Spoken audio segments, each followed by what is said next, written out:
Good morning, Vietnam. Corey digs the crocus. Who doesn't dig the crocus? The crocus is the focus. It ain't no jocus. Hocus pocus. Um, can't smoke us, but uh, Kate says, "Damn, Bullet, getting old is a full-time job. Is it? Man, I wish you got paid for all those years of experience. Get paid to be an old person. I'd do that. I'll hike the pants up to here, up to the nips. Go around calling people sonny. Keep some hard candy in my pocket. Although there's already hard candy in there. Ladies. Wink, wink, wink, wink. All day sucker. Wait, what? Shot who? Wait, that ain't the show. Never mind. We're in the more serious stuff. Everybody's here. Kate's here and Ed's here. And we got Finger Man in the house. What's up, brother? Willie Bragg and Kim and Antoine Dixon. We know who you are, brother. Chuck on over there on Rumble saying, "You Earth weirdos sure do like to drop bombs on everything." Yeah, we have a few songs about dropping bombs, baby. There's the "You Drop the Bomb on Me." Baby, I can't sing that too much because I don't want to get copyright hit, because I'm that good. But then there's also Bombs Over Baghdad, Bombs Over Baghdad. That was back in the Gulf War days. I think that's a little hot. Let's put that back there. Yeah, it was in the Gulf War days back in around 91. This is Baghdad Bob, the propaganda guy over there. Everything's destroyed. He's like, "No, everything's fine. Everything's fine." Baghdad Bob. Yeah, those were crazy days. Before social media, they were getting away with a lot of stuff left and right. Even though the Colin Powell at the UN with the yellow cake uranium in the bottle, yeah, people figured that was just some dumb shit. And a lot of dumb shit today too. We got a lot of propaganda stuff to show you in the propaganda watch. But let's get to it. We got a lot of news today. This was just breaking overnight. So this is from Al Mayadeen English. Ismail Haniyeh, that's how you say it. Ismail Haniyeh assassinated. And who is Ismail Haniyeh? So the Islamic Revolution Guard Corps in Iran and Hamas announced the martyrdom of Hamas political bureau chief Ismail Haniyeh in an airstrike on his residence in Tehran. And this was today, this morning, overnight. They're a few hours ahead of us here in the States, so it's, in the afternoon over there now. But the Islamic Revolutionary Guard Corps in Iran announced what we just said there. He was killed alongside one of his guards in Tehran, in Iran. Hamas confirmed the martyrdom of the leader, noting that the head of the political bureau was killed in a, quote, treacherous Zionist airstrike on his residence in Tehran. And of course, we'll talk about more of the Iranian attacks yesterday. Israeli attacks yesterday coming up. So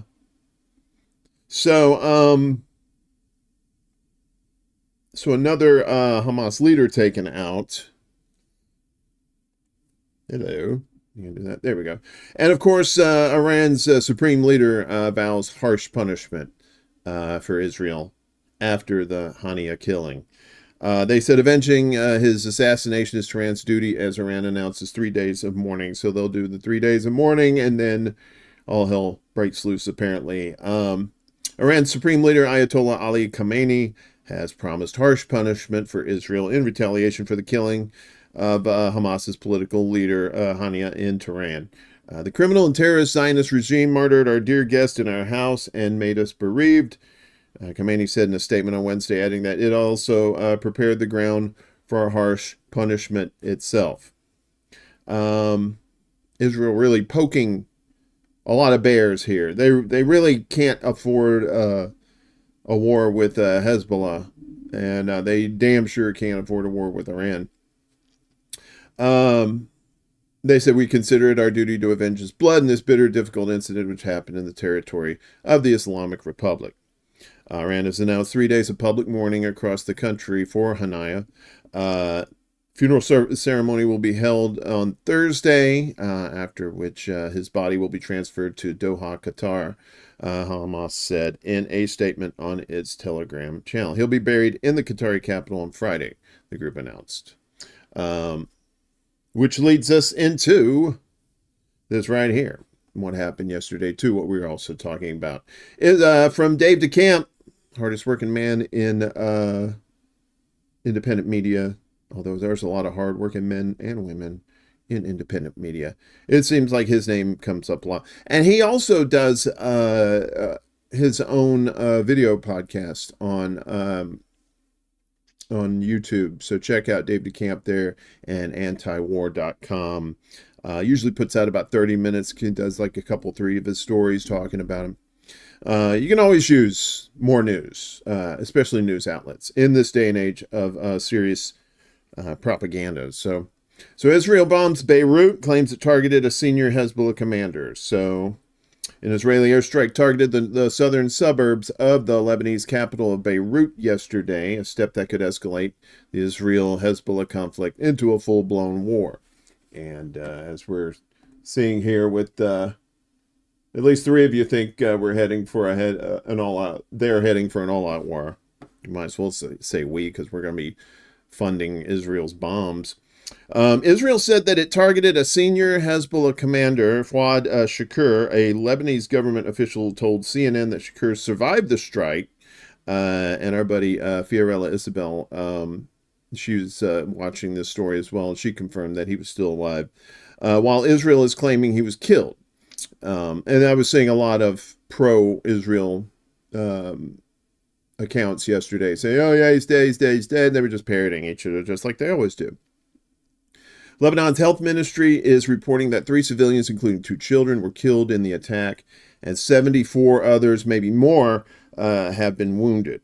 So this was as of 9:16 last night, our time here in America, Eastern. The Israeli military claims Shakur was responsible for the rocket that killed 12 Druze children in the Israeli-occupied Golan Heights on Saturday. Hezbollah denied responsibility for the killing of the children and has said they were hit by an Israeli air defense rocket. We were talking about that the other day. They had video from March of shooting rockets off in that same area, and they're all going because the Iron Dome is trash. After the strike, the U.S. expressed strong support for Israel against Hezbollah. Shocking, I know. Our commitment to Israel's security is ironclad and unwavering against all Iran-backed threats, including Lebanese Hezbollah, said National Security Council spokeswoman Adrienne Watson. According to Al Jazeera, Hezbollah has warned that if Israel launched a strike deep into Lebanese territory, it would mean all rules of war are off. Last time Israel bombed Beirut was on January 2nd, when the Israeli military launched a drone strike that targeted a senior Hamas official. Yeah, so Israel, and somebody mentioned this yesterday online. I can't remember who said it, but it's kind of a good point. It seems like these strikes are coming right after Bibi leaves the United States, getting, the blessing, your excellency, the kissing of the ring, and all that. And then once he's gone out of the United States, that's when they're feeling emboldened. But, Israel really needs to kind of double check to make sure who's really supporting who. Like, on the surface, of course, the United States is supporting Israel, providing it with its yearly genocide budget and weapons and all that stuff. But apparently Hezbollah got a heads up from the U.S. before these attacks occurred. So I think this is from Middle East Eye on the Webbers there. U.S. warns Hezbollah about big strikes in East and South, but no wider offensive. So back-channel promises could explain why U.S. officials had publicly shrugged off concerns about a war breaking out between Israel and Hezbollah. right? And that looks like some sort of, I don't know what that is. It's weird. I guess it's on top of the mountain or something. I don't know. That's wild. This is from Sean Matthews over there at Middle East Eye. The Biden administration has informed Hezbollah through Lebanese mediators that Israel plans to conduct big strikes in the east and south of Lebanon in retaliation for an attack in the Israeli-occupied Golan Heights, but will stop well short of a major offensive. A senior Arab official briefed on the matter told Middle East Eye that the warnings have been delivered to avert a full-fledged war with Lebanon, potentially so Hezbollah could move senior commanders out of the area. Interesting. Late on Tuesday, a large explosion ripped through a suburb south of Beirut. That's what we were talking about, considered a stronghold of Hezbollah. The Israeli military said the strike on Daiyah, I probably butchered the shit out of that name, targeted a senior Hezbollah commander. That's who we were talking about, who said that they thought they had killed him, but he'd actually survived. Those back-channel promises could explain why U.S. officials have publicly shrugged off concerns about a war breaking out between the Iran-backed group, and Israel, calling them exaggerated. So, John Kirby, human potato head, based on the conversations that we've been having, we don't believe that this needs to result in an escalation of a broader war. There's no reason for that outcome to occur, White House spokesman John Kirby told reporters on Monday. So I think if you want to read the tea leaves there, that's basically Kirby saying, yeah, we'll give you weapons to, destroy Gaza, but you want an all-out war. Because remember, they were running out of stuff to give to Ukraine in their proxy war over there. So, more Israeli fuckery. So this is from the Libertarian Institute. Our buddy Kyle Anzalone. Israeli strikes on crucial Yemeni port causes 20 million in damage.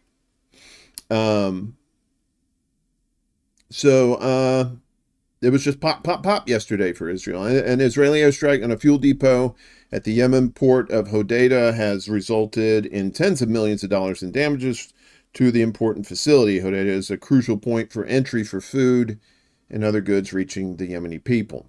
Port official Nasser al-Nusari estimated the damage at $20 million. He told AFP there was damage to the dock, 2 cranes were destroyed, a small vessel was burnt, and a number of buildings were scorched. Nasari said the total would be higher once the oil ministry announced the damage to the oil infrastructure that was targeted by Israel. Back on the 21st, Israel targeted the port of Hodeidah with airstrikes. Houthi leader Abdul Malik al-Houthi said the strikes were aimed at the Yemeni economy. Hodeidah is the main port for many goods the people who live in Houthi-controlled Yemen rely upon, which is most of the population. 6 people died in the bombing. So, trying to take out Yemen. But you have to remember, though, that the Houthis, these are the same guys with the drones, like the small drones who are going over these Israeli sensitive areas and taking photos of them and mocking them about it, which is kind of funny. But that's a strong group over there. Those Houthis are not going to quit. They are in it for their brothers and sisters in Gaza. So good for them. Keep it up.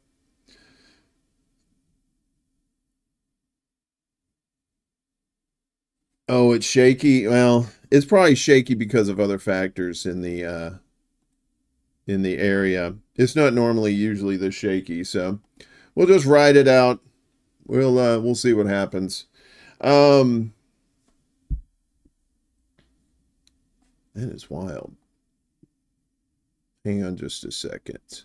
One moment, please. We're going to try something real quick.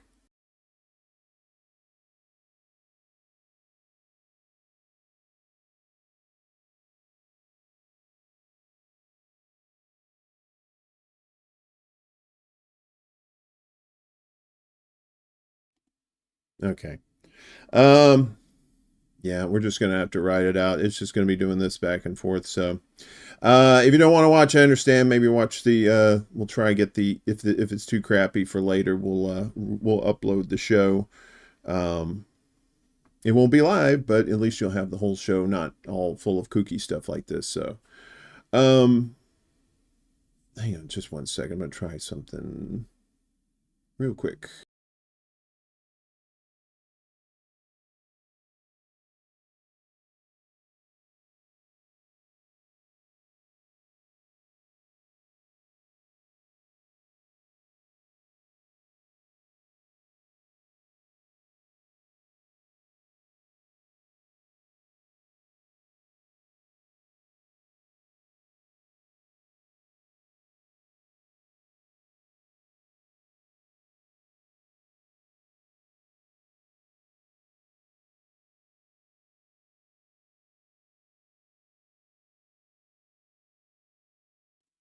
All right, fuck it. So yeah, I'll just re-upload this later. So I'll edit it down. Hard right Israeli MP stormed the controversial detention camp. This is the whole rape story that they were talking about yesterday. Protesters incensed by arrest of 9 Israeli soldiers over alleged abuse of Palestinians held at Detain. Yeah, sorry about that, guys. Like I said, we'll have this up later in its full form. So, hard right Israeli MPs, uh, hard right Israeli MPs, yeah, you have your screens. This is radio. Yeah, pretend it's radio for a minute. We can't do anything about the internet. Sorry. So hard right Israeli MP stormed a detention center on Tuesday in protest at the arrest of 9 soldiers over the alleged abuse of a Palestinian inmate. The MPs from Benjamin Netanyahu's ruling coalition broke through the gate at Detain facility in the Negev Desert alongside dozens of activists. The detention site run by the IDF has been at the center of controversy in recent months after reports of severe physical abuse of Palestinian prisoners since October 7th.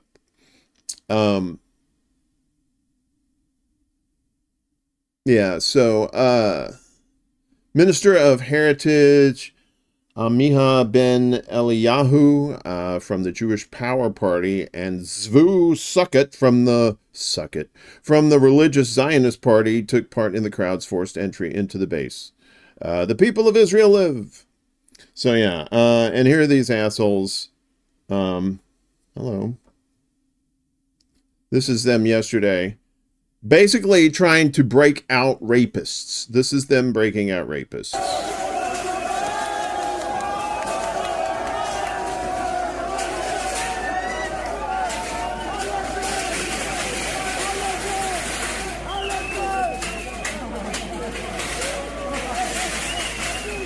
This is a base that it's also a detention center.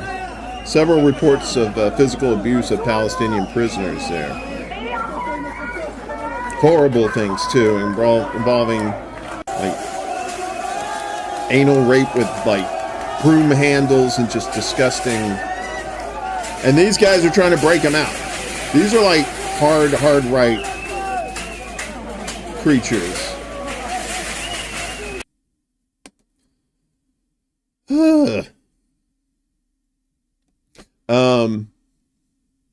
So yeah, you didn't think Israel was bad enough. It's like, no, we want to keep our rapists free so they can keep doing things to other people. But you know, of course, the State Department here in the United States, being the cucks that they are, won't call it a war crime. Shocking, I know, right? So again, Dave DeCamp from antiwar.com says State Department won't call Israeli rape of Palestinian prisoners a war crime. And State Department spokesman Vedant Patel was asked if rape was a war crime. He said, I am not a legal expert. The State Department yesterday refused to label Israeli soldiers raping Palestinian prisoners as war crime. Said Arikat, a reporter from Al-Quds, asked State Department spokesman Vendant Patel about the Israeli soldiers who were detained for raping a Palestinian prisoner at the notorious Teman detention facility. The Palestinian was transferred to a hospital with damage to his rectum that was so severe he could not walk. Yeah, Rick, you got nice seats waiting for him down there? Of course. Uh, The condition of the prisoner confirms some of the worst allegations about conditions at the prison. Both Israeli whistleblowers and former Palestinian prisoners have detailed torture and widespread abuse carried out by Israeli soldiers at the facility. Apparently, rape and killing and torture and all of this thing, it happens regularly in Israeli detention camps. Does that constitute a war crime to you? Arakat asked Patel. And Patel replied, in the bureaucratic way that they know how. So the reports of abuse are deeply concerning, and we have been clear and consistent with Israel and the IDF that they need to treat all detainees humanely and with dignity in accordance with humanitarian law. He added that the U.S. was going to let due process play out in the case against the Israeli soldiers. Another case of, the police policing themselves. They do that here in America. Like, oh yeah, we're gonna totally look into that, and the guilty parties will be punished. Wink, wink, wink, wink, wink, wink, wink. And as if they don't have enough to worry about getting raped in prison over there. An old favorite has come back into the mix. That's right, folks. You thought it was gone, but it's back. This is from Al Jazeera. Polio epidemic declared in Gaza in latest sign of worsening health crisis. Polio. That was the thing that killed Franklin Roosevelt. Almost 80 years ago.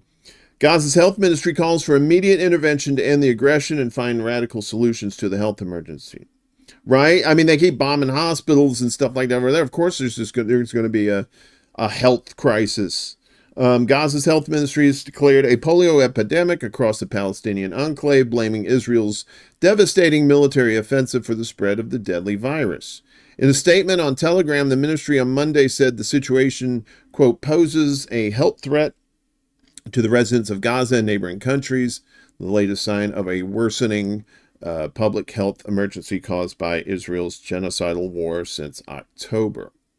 Calling the epidemic a setback to the global polio eradication program, the ministry called for a, quote, immediate intervention to end the Israeli aggression and find radical solutions to lack of potable water and personal hygiene, damaged sewer networks, and removal of tons of rubbish and solid waste. Poliomyelitis, which is spread mainly through the fecal-oral route, is a highly infectious virus that can invade the nervous system and cause paralysis. Cases of polio have declined by 99% worldwide since 1988, thanks to mass vaccination campaigns and efforts continue to eradicate it everywhere.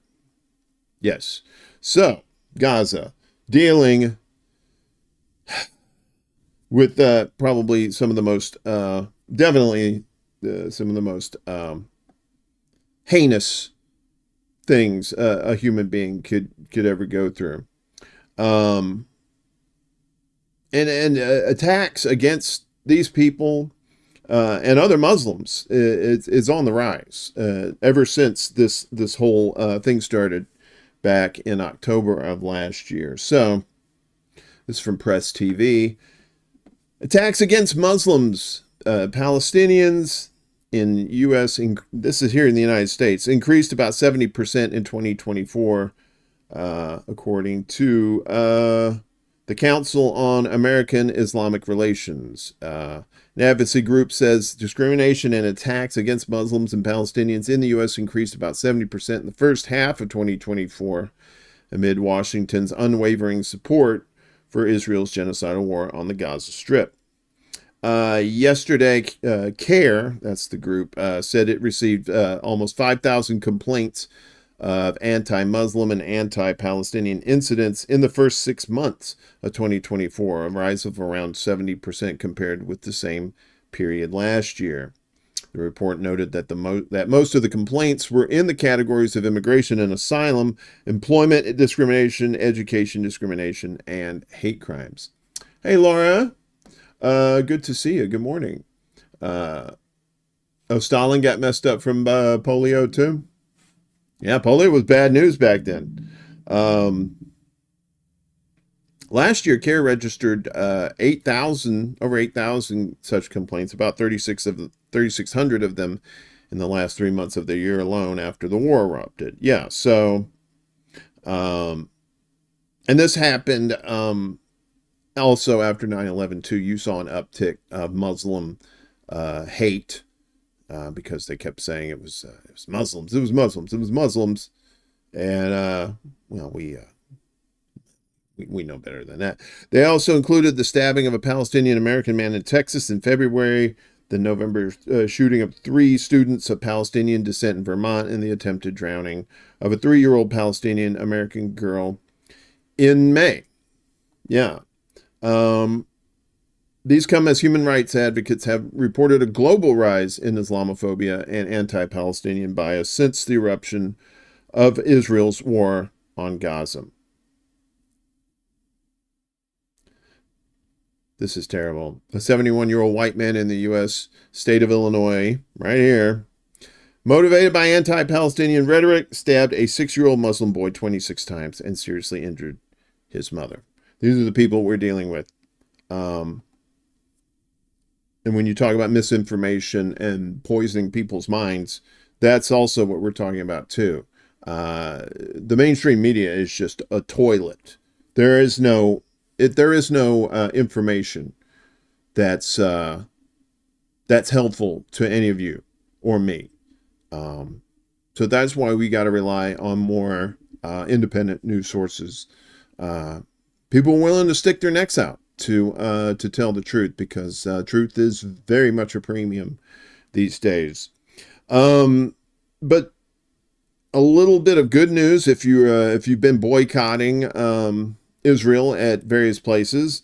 Mickey D's took a hit. McDonald's hit by first sales drop since 2020 amid boycott campaign over Gaza. Again, from Press TV. The McDonald's fast food chain has experienced its first decline in global sales in almost 4 years, significantly affected by a boycott campaign initiated by Palestinian supporters around the globe amid the ongoing Israel's war on Gaza. McDonald's worldwide sales dropped by 1%. I know it doesn't sound like much, but in the April-June period, marking the first decline since the fourth quarter of 2020 due to the impact of the COVID-19 pandemic and government-imposed restrictions, the company reported on Monday. The ongoing anti-Israel boycott was not addressed in the reports explicitly, which instead attributed the decline to customers being, quote, more discriminating with their spend. Basically saying, I'm not going to spend my money on genocide enablers. McDonald's blamed the decline in sales to a decrease in U.S. customer traffic, particularly mitigated by price increases. Yeah, that helps too. Hey, we're going to have shit food, but guess what? We're jacking up the prices. Well, you're not going to buy from us? Why? I don't understand. As well as the continued impact of the war in West Asia and reduced demand in China. The report showed that the net income of McDonald's decreased 12% to a little over $2 billion in the second quarter of the year. The global decline in comparable sales, which covers company-owned and franchise-owned stores open for at least 13 months, marks the first fall since the last quarter of 2020. So if you don't think these boycotts are working, they're working. My buddy Ricky Rant, still in New York, was telling me that the Starbucks at Astor Place, it's right there near the East Village. Out. No mas. No more. Closed down. too high of prices. Even if when Starbucks can't afford the leases, and nobody's coming there to drink your shitty coffee, yeah, you know what's up. And speaking of shenanigans, or maybe we weren't, but we are now. We're talking about shenanigans. As you may know, Nicolas Maduro won the presidential election in Venezuela. And of course, the U.S. doesn't like that because Maduro does not play ball with the United States. At least he doesn't play ball the way they want him to. He basically kicks them in the balls, and they don't like it when he does that. So they've been trying to get rid of him for a while, and now the U.S. accuses Venezuela of election manipulation after Maduro victory threatens sanctions, too. So Senator Rick Scott, the human lizard out of Florida, is calling on Biden to recognize the opposition candidate as the president-elect. U.S. officials on Monday accused Venezuela of election manipulation and suggested more sanctions could be imposed on the country after President Nicolas Maduro secured a third six-year presidential term. Venezuela's election authorities said Maduro won 51% of the vote, while the leading opposition candidate, Edmundo Gonzalez, received 44%. The opposition is disputing the results, claiming that Gonzalez really won by a wide margin. Of course they did. Two U.S. officials speaking to reporters called on the election authority to release a detailed breakdown of the vote. I think what we would like to see happen next is have the National Electoral Council publish the detailed precinct-level results to see if they do, in fact, have the receipts that can both verify and justify the electoral results that they announced the other night, one of the officials said. But this is all well and good. But they had 800 election observers there. 800. And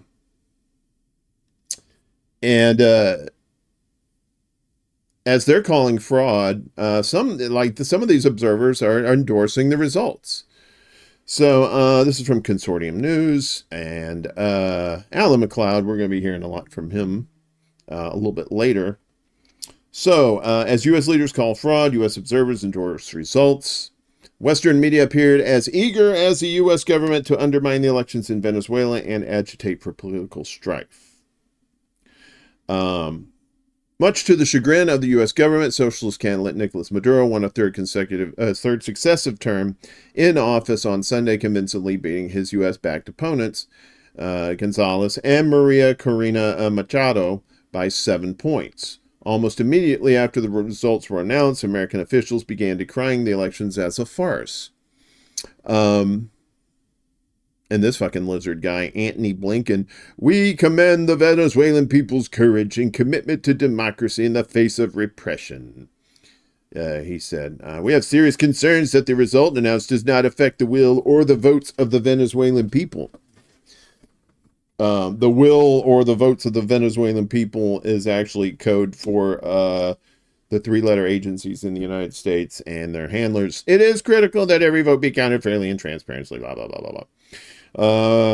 Thirsty Marco Rubio, Aquaman, as he's known in some parts, a longtime Venezuela hawk, went further, stating, everybody knows massive voter turnout like the one today in Venezuela would result in a massive loss by Maduro. The only way he wins is with massive fraud. He went on to say that Maduro should have lost by 40 points and would immediately institute a communications blackout across the country in an effort to cement his rule. So as statements like these completely contrast the accounts and testimony of dozens of American electoral observers in Venezuela, many of whom had spoke with Alan at Mint Press News. I don't agree with Marco Rubio, says Wyatt Sowers, a representative of the International People's Assembly, explaining that the U.S. has tried to destabilize and undermine the legitimacy of basically every Venezuelan election in recent memory, at least in the last 25 years, when they instituted, the Bolivarian Constitution. Ahead of the election, they always put out statements and media pieces declaring the election a fraud before it even happens. But what we have witnessed this week is tons of support for the Maduro government amongst the people here. He visited several polling stations in the Caracas area and noted that the turnout was massive, with hundreds of people inside the voting stations at any given time. And the other day, we showed you what the combo couch had, the step-by-step breakdown of what the voting process there was like. Roger Harris, an observer from Task Force on the Americas, spent the day observing electoral centers in Miranda State. He and others told Mint Press that opposition supporters were perfectly happy to publicly announce their allegations and express their grievances with the government. Despite their opposition to socialism, most retained confidence in the electoral system. And of course, no comparison with the U.S. That's why I say the unironic. The Democratic Party just basically chose their candidate. No election. They just said, you know, this is who we're running. Live with it, and that's you know, and then they're trying to tell other people how to run their fucking elections. Balls on that one. Wow. So yeah, and as I told you, we were gonna show you more of what Alan McLeod from Mint Press News. So let me get this ready here.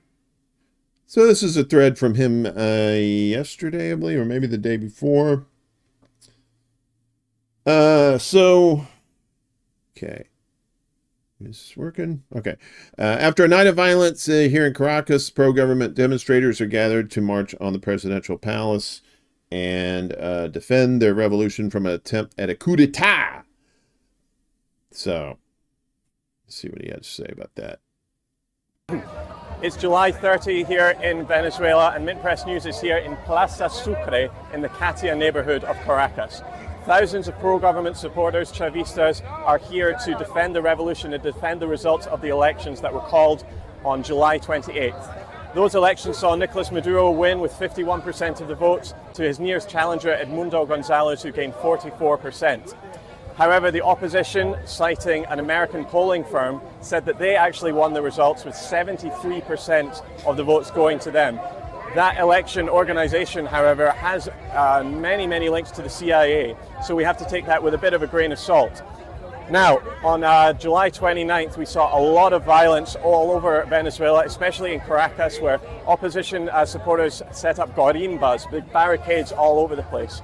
There were attacks on government buildings and attacks on hospitals and clinics as well. We don't know the official death toll yet, but suddenly at least one police officer was killed and at least 40 more were injured. There are many alternative media here, but there are zero corporate media here covering this big demonstration. In a little while, we're going to march towards the Miraflores presidential palace, where they're going to surround the building and try and defend it from any attacks coming from the opposition. Stay tuned to Mint Press, and we'll bring you updates as soon as they happen. Yeah, so I've been following that one, and he goes on here. So the opposition supporters vented their anger all over Venezuela, blocking roads, destroying government buildings, hospitals, and pharmacies. And if you want to check out the thread, that's Alan McLeod's thread here on the tweeters. Supporters of the Bolivarian Revolution are gathering across working-class neighborhoods to march on the presidential palace, putting their bodies on the line to make sure the opposition doesn't storm the palace and overthrow the government. This isn't Venezuela's first rodeo, right? They're used to interference and bullshit happening. So now there are people like, oh, no, we're ready for it. A mass of motorizados have arrived to support the revolutionaries. Yeah, you want to fuck with bikers.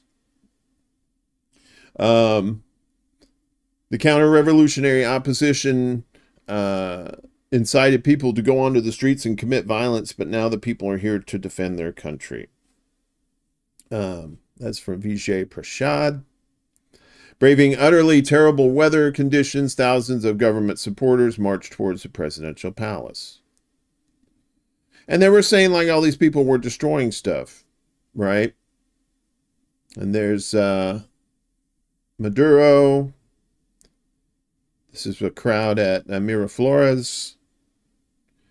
And no violence, he says. Crowds packed into the city center. Everything's calm. And while American officials had called fraud, dozens of American election observers who were actually there have endorsed the results, and we told you about that just a second ago. So yeah, and we have to make sure that we call out this fuckery too, right? So this is just a bit of karma. I thought maybe some of you have seen this, but just to set this up, this lady here in the video, she's a business owner, right? But she's against the government, right? She's against socialism, and just watch this. This is kind of interesting what happens. So she's with the counter protester. These are the counter protesters looting places, not the people protecting Maduro. These are the people who wanted the opposition to win. And now this lady, that same lady, is going into her shop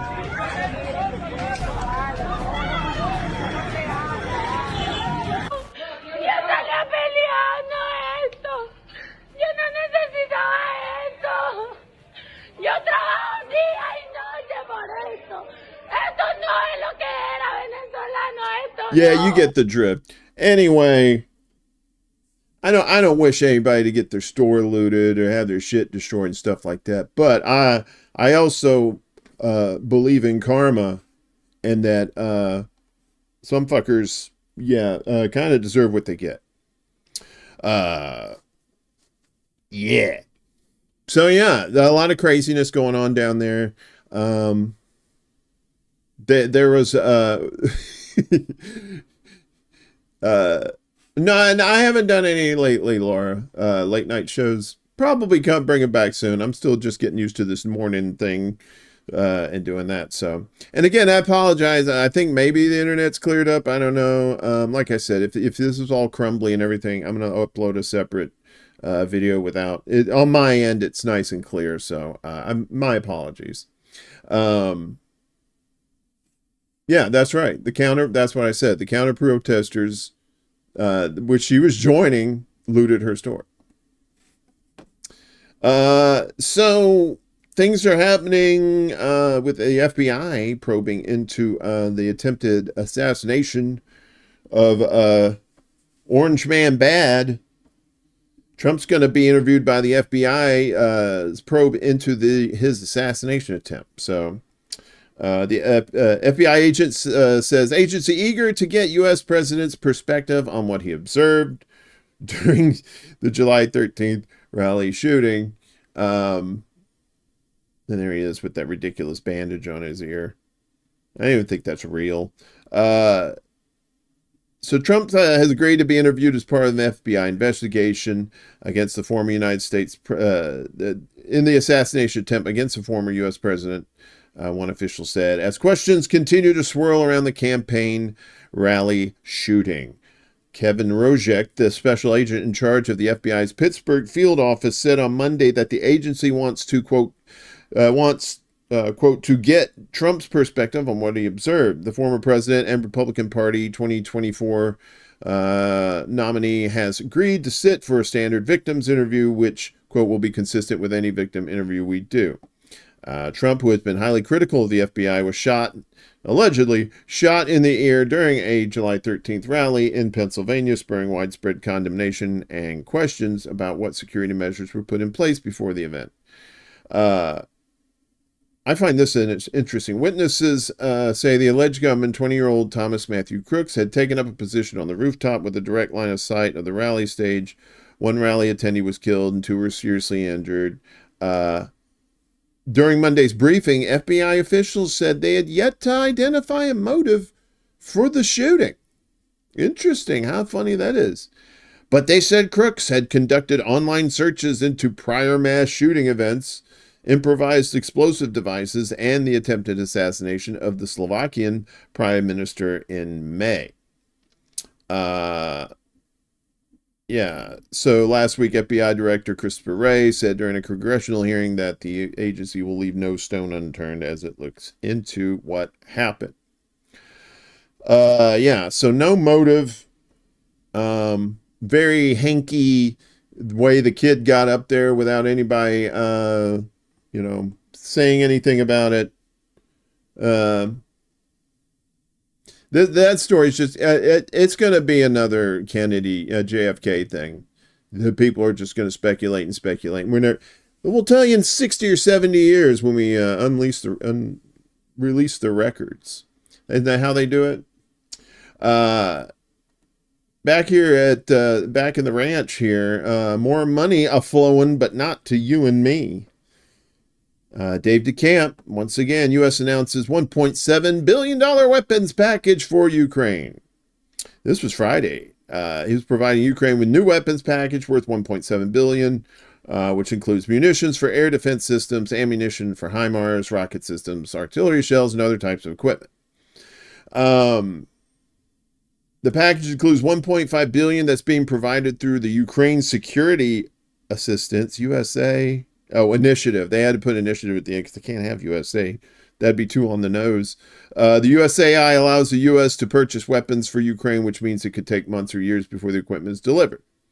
The other $200 million uses the Presidential Drawdown Authority, which allows President Biden to ship weapons to Ukraine directly from Pentagon stockpiles.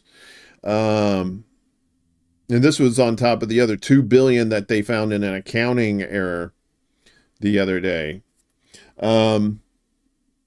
But the U.S. is not done spending money. They also announced $500 million in new military aid for the Philippines amid China tensions.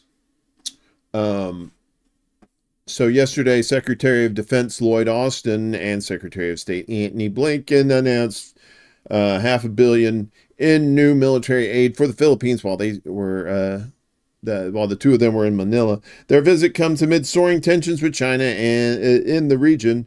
According to a joint statement released by Austin, Blinken, and their Philippine counterparts, the $500 million is coming from the 2024 Indo-Pacific Security Supplemental Appropriations Act, Jesus Christ, which was tucked into the $95 billion foreign military aid bill President Biden signed into law in April. Blinken said the military aid will help modernize the Filipino armed forces and Coast Guard. The aid is being provided in the form of military financing, a State Department program that gives foreign governments money to buy U.S. weapons. Yes. So money, money, money, money, but none for any of us. Meanwhile, in Russia, though, Russia is basically telling people you're going to find out. This is from Insider Paper. Russia begins third stage of nuclear weapons drill, according to the army.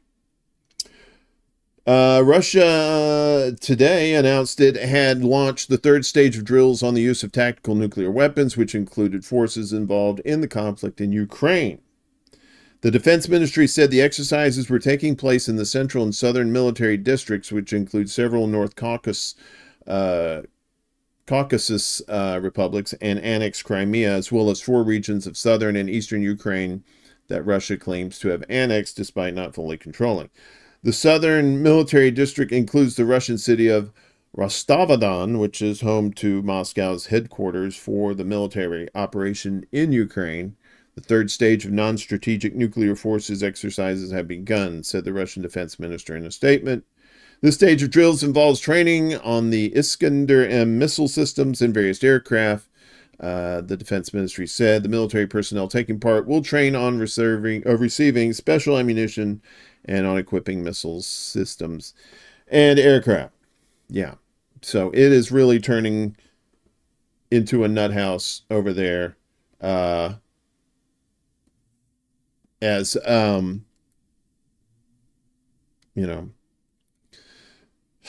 we're just throwing money everywhere, and it's just being destroyed basically in war.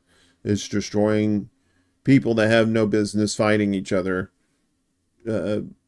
and probably wouldn't be if it wasn't for the United States and their total fuckfest of a way of foreign policy. So that's the news roundup for today. But we got plenty of propaganda to show you and educate you on. And this first one is going to be awful. I'm just going to tell you that right now. Sharing of biased and false news has become all too common on social media. More alarming, some media outlets publish these same things that are true without checking facts first. Unfortunately, some members are using their platforms to push their own personal bias and agenda to control exactly what people think. And this is extremely dangerous to our democracy. All right, you may have seen this. White women for Kamala. The Zoom call stresses the importance of using their white girl privilege to get and garner support for Kamala Harris in the 2024 election. May God have mercy on our souls. I'm kind of hoping this doesn't work, to be honest with you. Ariel Fodor, affectionately known as Mrs. Frazzle, to her combined audience of over 1.5 million followers, is here to help gentle parent us through this election. Thank you. Hi, everybody. I am so honored to speak today. I am like shaking to just be among such incredible company. We are here because, as if you were here earlier, you've heard BIPOC women have tapped us in as white women to step up, listen, and get involved this election season. This is a really important time, and we all need to use our voices and influence for the greater good. No matter who you are all influencers in some way. So tonight, I'm going to share some do's and don'ts for getting involved in politics online and navigating the toxicity that comes with it. And spoiler alert, as much as the toxicity can come from the outside, it can come from us too. So first, don't isolate yourself. We can do our best work when we're in community together like we are tonight, because the toxic feels smaller when we support each other. But don't make it about yourself. As white women, we need to use our privilege to make positive changes. If you find yourself talking over or speaking for BIPOC individuals, or God forbid, correcting them, just take a beat. And instead, we can put our listening ears on. So do learn from and amplify the voices of those who have been historically marginalized, and use the privilege you have in order to push for systemic change. As white people, we have a lot to learn and unlearn. So do check your blind spots. You are responsible for your algorithm, believe it or not. Ariel. I'm sorry. Sorry I made you watch that. You're isolating yourself, Kate. Just, I wanted to. Yeah, there you go. Trying to get the white women on board, like, hey, They had one of these Zoom calls, they said, where it was like, they had like the same guest in twice, but it was like 3 or 4 different spots. There was like, it was almost like that game Concentration where you have all the cards down and then you flip the card up and then you put it back down, then you flip another card up to try and match, and then you know that old children's tale from the sea. This is from Gen X Girl, on the tweeters. This is some fun stuff here. So, U.S.-led election interference. Venezuela's opposition claims it won the election based on exit polling. Yeah, it's from that shady-ass American polling firm. That is trash. Yeah, that's some dangerous shit. All this shit. That's why we gotta show people these fucking propaganda, and hopefully they can see it and like understand it and recognize it more. So repeating that claim was lawmakers Elon Musk, Javier Milei, and pro-Israel accounts and news. Of course, pro-Israel always got to be the fuckers. They can't just be satisfied with being fuckers on Gaza. They have to be fuckers on everything else. There's one problem. The polling firm is CIA linked. Edison Research. Oh, really? This is from geopoliticaleconomy.com. U.S. government-linked firm is source of exit poll claiming Venezuelan opposition won election. Venezuela's opposition and U.S. media outlets claim that there was fraud in the election based on an exit poll done by U.S. government linked firm Edison Research, which works with CIA-linked U.S. state propaganda organizations, I would assume, and was active in Ukraine, Georgia, and Iraq. The U.S. firm's website notes that Farbman manages Edison's international research with a specialization in the Middle East and Africa for clients including BBC, The Voice of America, Middle East Broadcasting Networks, and Radio Free Europe / Radio Liberty. Yes. No,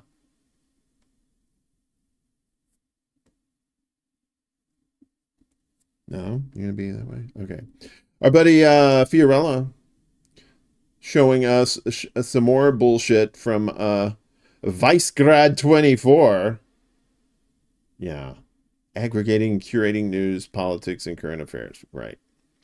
So, we'll read this first and we'll get Fee's response to it. Venezuelan army captains Javier and Juan Carlos Nieto Quintero send a message to all soldiers. It's time to make the right decision at a historical moment. It's evident we have a new president-elect. Time for the army to intervene. Right? So, a little problem with that. So, she says, false, less reliable than the National Enquirer. The defense minister and the entire military back Maduro, which they do. These two down here, Lenny and Squiggy, are inactive. Juan Carlos Nieto Quintero was imprisoned for years of rebellion and released in 2019. Both he and Javier are in exile, not in Venezuela. Yeah, and even the readers said they're not active military. Sorry. So, and I said probably shot this in the same studio and green screen Zelensky uses. So, yeah, I gotta save money, man. This propaganda ain't cheap. What else we got here? All right, and finally, so this is a big thread from, like we said, we're going to have a lot of Alan McLeod today. So this was all the fuckery that was going on in this coup attempt. What's up, Steve? Good to see you. She doesn't lie all the time, all right? She was right on this, so. There's a coup d'etat attempt underway in Venezuela, fueled by tons of fake news. So in this thread, he's going to debunk some of the egregious and viral fake stories. Add your own if in the replies. So one of the things, one of them was this video of people stealing. This says breaking art. This is I meme, therefore I am. This is a big time trash account. Armed communist Maduro gangs are violently storming polling stations in Punta Cardon, Falcon State, Venezuela. They aim to steal the ballot boxes. Well, it turns out the video is showing the theft of air conditioning units, not ballot boxes. The actual ballot boxes are made of cardboard. This is what they look like.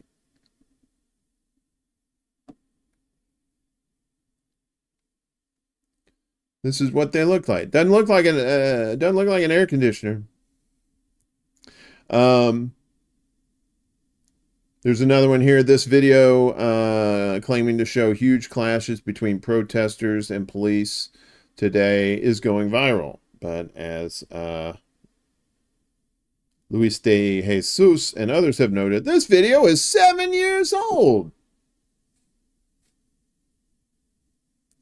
This image, which many claim to be official election results, has been seen by tens of millions of people. It claims that the vote count is 109%. But actually, all that happened is that the three minor opposition candidates pictured got 4.6% of the vote together, not each. So they're saying these people got like 13-something%. And added to this makes it 50%. And it's like, no. That's not what happened. These are not the official results. The official results add up to 100%. This is a simple data entry error from someone making an infographic for the TV. Dishonest actors are promoting this to spread the idea that the official election results are fraudulent. All right.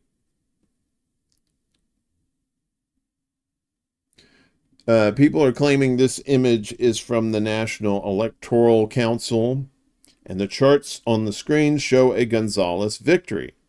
But this isn't from the CNN at all. Rather, it is from Mercal Aragua, a totally different organization with no access to voting information.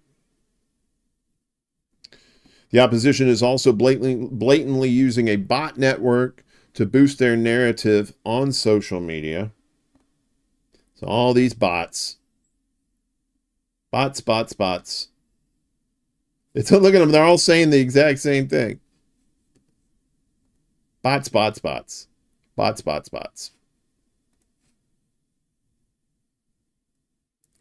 And of course, end wokeness, the libs of TikTok of shittiness, saying that Venezuela was shutting polling stations when in fact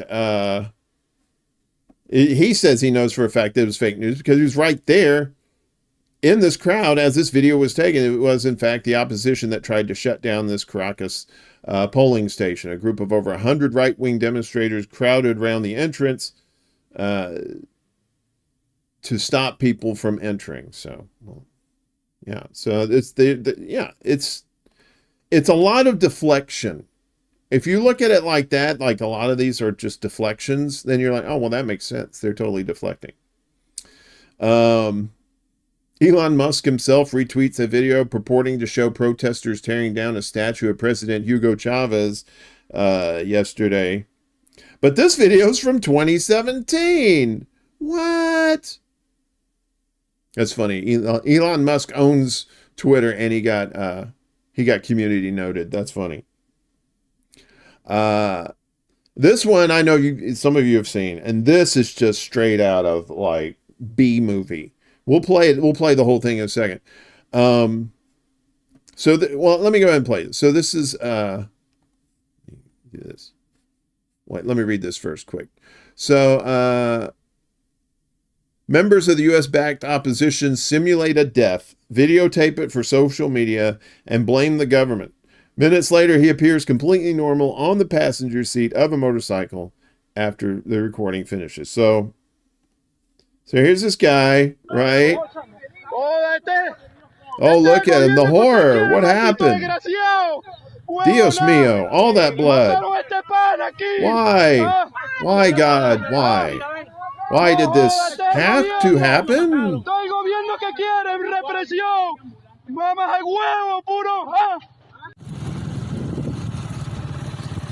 And then, boom, boom, boom.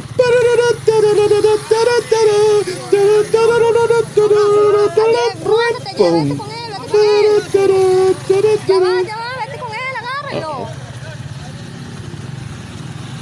Well, that's not cool. Oh no, my mouse died. One hell of a day, folks. One hell of a day.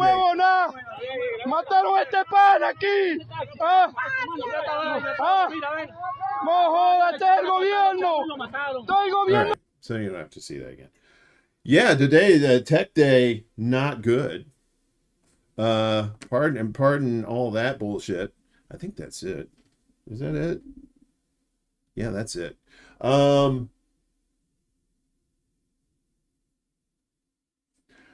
Look, man, we're talking, if you're going to talk about somebody, that's fine. I don't care, but at least stick to the topic. All right. So if you want to talk shit about somebody, that's fine. But, in the context of the story that she was reporting, it was true. So other than that, maybe just leave that out of this. All right. Whatever your opinions are. All right. Well, this was enough of a shit show today, but what won't be a shit show is later today. Our buddy Willie Bragg, claims that he's going to be, having a show this evening, 7:30 p.m. Eastern.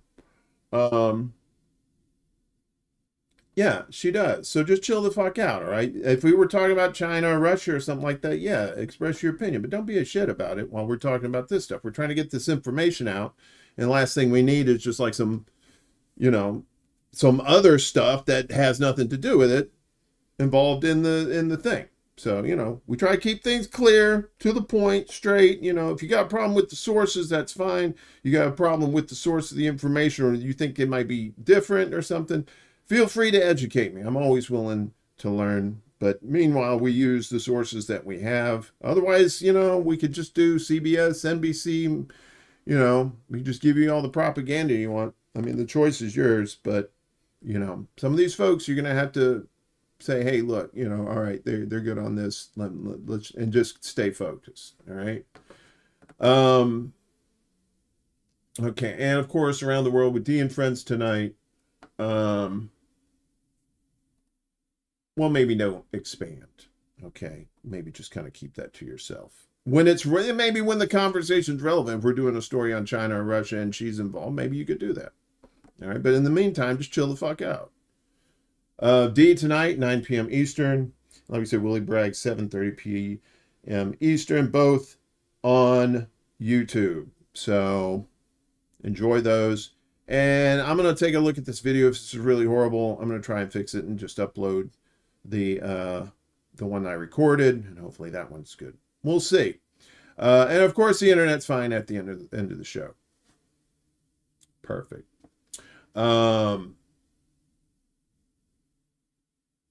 Other than that, I think that's it. No guest on Friday, just a regular ass show. More news, more crazy shit going on around the world. So, thanks everybody for showing up and on Rockfin and Rumble and YouTube.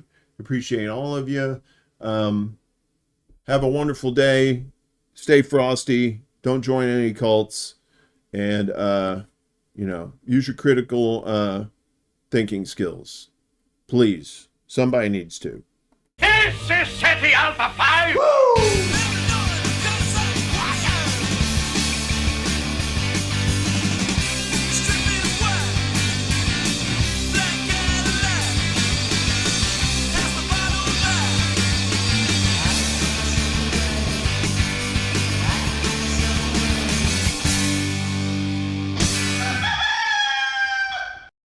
Damn good song, wasn't it, dog? You like that song? All right.